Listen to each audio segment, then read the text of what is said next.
હું કિરીટ રાઠોડ અત્યારે વિરમગામ નગરપાલિકાના જે અલબદર વિસ્તાર છે એમાં જે સરકારી પ્રાથમિક શાળા આવેલી છે પ્રાથમિક શાળામાં અત્યારે છીએ। તમે જોઈ શકો છો કે આ પ્રાથમિક શાળાનું નામ છે અલબદર પ્રાથમિક શાળા। અહીંયા લગભગ 200 થી વધારે વિદ્યાર્થીઓ અભ્યાસ કરે છે, પરંતુ પાછલા ઘણા સમયથી આ શાળા બદતર બની ગઈ છે। શાળામાં તમે જુઓ તો વરસાદી પાણીનો જે નિકાલ થવાની કોઈ જ અહીંયા શક્યતા નથી। ગંદકીનો ફેલાવો છે। પાછળના ભાગમાં દુર્ગંધ મારતી જે કંઈ મોટી મોટી વનસ્પતિઓ બની ગઈ છે। આપણે જોઈ શકીએ છીએ કે અહીંયા બાળકોને અભ્યાસ કરવામાં ખૂબ જ હાડમારીનો સામનો સહન કરવો પડે છે। આપણી સાથે મોટાભાગના અહીંયા વિદ્યાર્થીઓ છે। આપણે વિદ્યાર્થીઓને પૂછીશું કે મિત્ર, તમારું નામ શું? સમીર, કેટલું ભણો છો? 8મું। અહીંયા તમને સ્કૂલમાં શું તકલીફ થાય છે આ પાણી ગંદકીના કારણે?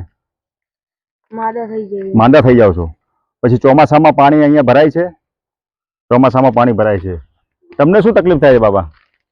હું 2 દાડાથી મને તાવ આવે, માદો રહું। છોકરાઓ બોલી શકતા નથી, પરંતુ હા બોલ બોલ। આજે સાજો થયો। તો આ જે અલબદર પ્રાથમિક શાળા છે, ખાસ કરીને લઘુમતી સમુદાય વિસ્તારમાં આવેલી શાળા છે, અને આ શાળામાં તમે જુઓ તો એકદમ ખરાબ હાલત છે। ગંદકી છે, પીવાનું આજે વરસાદનું પાણી જે છે પાણી અહીંયા ભરાઈ રહે છે। પાછળના ભાગમાં જે ગંદકી છે, ગંદકી પણ ભરાવો પુષ્કળ છે। આનું જે માત્ર કારણ છે કે ઉભરાતી ભૂગર્ભ ગટરની જે ગંદકી અહીંયા ફેલાયેલી રહે છે। આ માટે જવાબદાર કોણ?